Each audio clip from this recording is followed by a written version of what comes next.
இருக்கக்கூடிய நான் பெருமையோடு இங்கே வந்திருக்கிறேன். ஈரோட்டு பூகம்பம் தந்தை பெரியார் இல்லைன்னா திராவிட இயக்கம் இல்லை,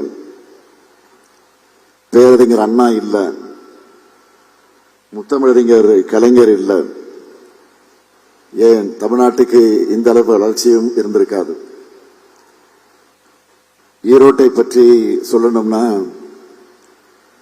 இது மஞ்சள் நகரம், சந்தன நகரம், தொழில் நகரம், ஜவுளி நகரம், கைத்தறி நகரம், இயற்கை நகரம், விடுதலை வீரர்களை தந்த நகரம். இத்தகைய பெருமைமிகு ஈரோட்டில் இந்த அரசு விழாவை மிகுந்த சிறப்போடு ஏற்பாடு செய்திருக்கிறார் நம்முடைய கழகத்திற்கு கிடைச்ச நல்ல முத்து மாண்புமிகு அமைச்சர் முத்துசாமி அவர்கள். அமைதியானவர், அடக்கமானவர், அதே நேரத்தில் ஒரு வேலையை செஞ்சு முடிக்கிறதுல ஆற்றல் மிக்கவர். ரெண்டே வரிகள்ல சொல்லணும்னா அனுபவத்தால் மூத்தவர், உழைப்பினால் இளைஞர். இந்த நிகழ்ச்சியை ஒரு மாபெரும் மாநாட்டை போல ஏற்பாடு செஞ்சிருக்கிறார். அவருக்கு துணை நிற்கக்கூடிய ஈரோடு மாவட்டத்தினுடைய ஆட்சியர் திரு கந்தசாமி அவர்களுக்கும் அதேபோல் மாவட்டத்தினுடைய அரசு அதிகாரிகளுக்கும் என்னுடைய மனமார்ந்த பாராட்டுக்களையும் வாழ்த்துக்களையும் நான் தெரிவித்துக் கொள்ள விரும்புகிறேன். இந்த மாபெரும் விழாவில் 91 கோடியே 9 லட்சம் ரூபாய் மதிப்பிலான 23 புதிய திட்டங்களுக்கு அடிக்கல் நாட்டி 235 கோடியே 73 லட்சம் ரூபாய் மதிப்பிலான 790 முடிவற்ற பணிகளை திறந்து வச்சு 1,84,491 பேருக்கு 278 கோடியே 62 லட்சம் மதிப்பிலான நலத்திட்ட உதவிகள் வழங்குறதுன்னு 65 கோடியே 40 லட்சம் மதிப்பிலான திட்டங்களை மக்களுக்கு அர்ப்பணிக்கக்கூடிய வாய்ப்பு இன்னைக்கு எனக்கு கிடைச்சிருக்கு. இந்த விழாவில் கலந்து கொள்ள வேண்டும் என்பதற்காக என்கிட்ட தேதி கேட்டப்போ கடந்த ஆண்டு மார்ச் மற்றும் டிசம்பர் மாதங்களில்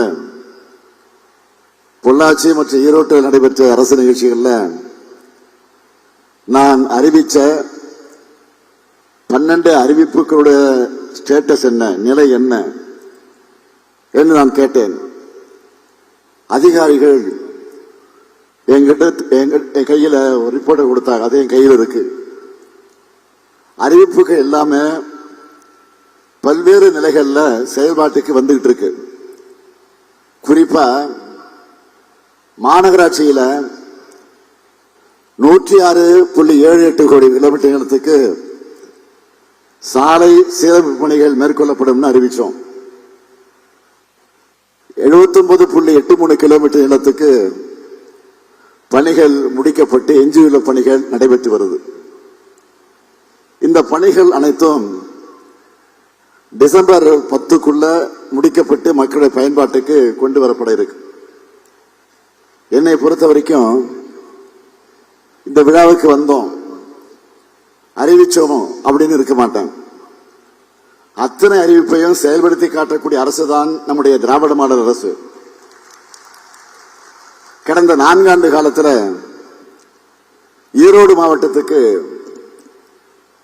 திராவிட முன்னேற்ற கழகத்தினுடைய ஆட்சி காலத்தில் செஞ்சு தரப்பட்டிருக்கக்கூடிய திட்டங்களை சொல்றதா இருந்தா அதுக்கு ஏறக்குறைய 2 அல்லது 3 மணி நேரம் ஆகும்.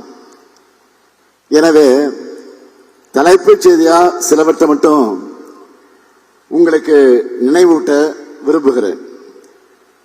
ஈரோடு மாநகராட்சியினுடைய பேருந்து நிலையத்தை திறந்து வச்சிருக்கிறேன். ஜெயராமபுரத்தில் மாவீரன் பொல்லானவர்களுக்கு முழு திருவுருவச் சிலையோடு அரங்கம் அமைத்து அதை திறந்து வச்சுட்டு தான் இந்த மேடைக்கு நான் வந்திருக்கிறேன். ஈரோடு மாவட்டம் கங்காபுரம் கிராமத்தில் தகவல் தொழில்நுட்ப பூங்கா அமைக்கப்பட இருக்கு. குறுங்குழுமம் மேம்பாட்டு திட்டம் மூலமாக ஈரோட்டில் மஞ்சள் பொது வசதி மையம் கட்டக்கூடிய பணி நடைபெற்று வருது. அரசு ஆரம்ப சுகாதார நிலையங்களின் மேம்பாட்டு பணிகளுக்காக இதுவரை 8 கோடியே 13 லட்சம் ரூபாய் செலவிடப்பட்டிருக்கு.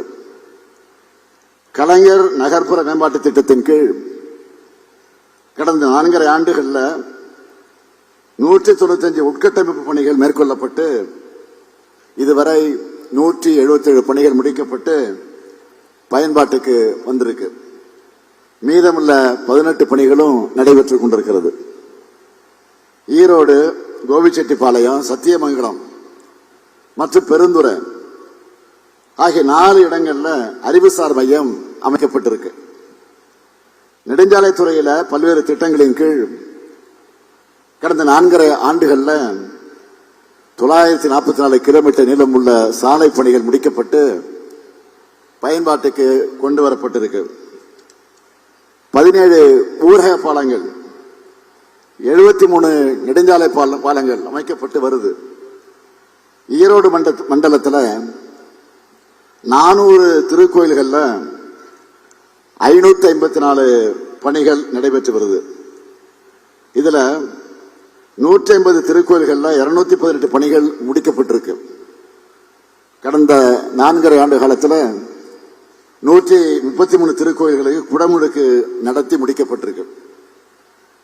சத்தியமங்கலம் பால் குளிரூட்டு நிலைய வளாகத்தில் கட்டு ஊறுகாய்ப்புல் தயாரிக்கக்கூடிய அலகு அமைக்கப்பட்டு வருது. கரட்டுப்பாளையத்தில் விடுதியோடு கூடிய ஜிம்னாஸ்டிக் அரங்கம் கட்டும் பணி நிறைவுற்று துவங்கி வைக்கப்பட்டிருக்கு. நம்ம திராவிட மாடல் அரசோட முத்திரை திட்டங்களால இந்த மாவட்டத்தில் மட்டும் எத்தனை பேர் பயனடைகிறாங்க தெரியுமா? நான் பெருமையோடு சொல்றேன், 4,09,353 குடும்ப தலைவிகளுக்கு மாதந்தோறும் 1000 ரூபாய் கலைஞர் மகளிர் உரிமை தொகை வழங்கப்படுது. மீதம் இருக்கக்கூடியவர்களும் கணக்கெடுக்கப்பட்டிருக்கிறது. விடுபட்டவர்கள் அதுவும் டிசம்பர் 15ஆம் தேதியிலிருந்து அதுவும் வழங்கப்பட இருக்கிறது என்பதை மகிழ்ச்சியோடு நான் தெரிவித்துக்கிறேன்.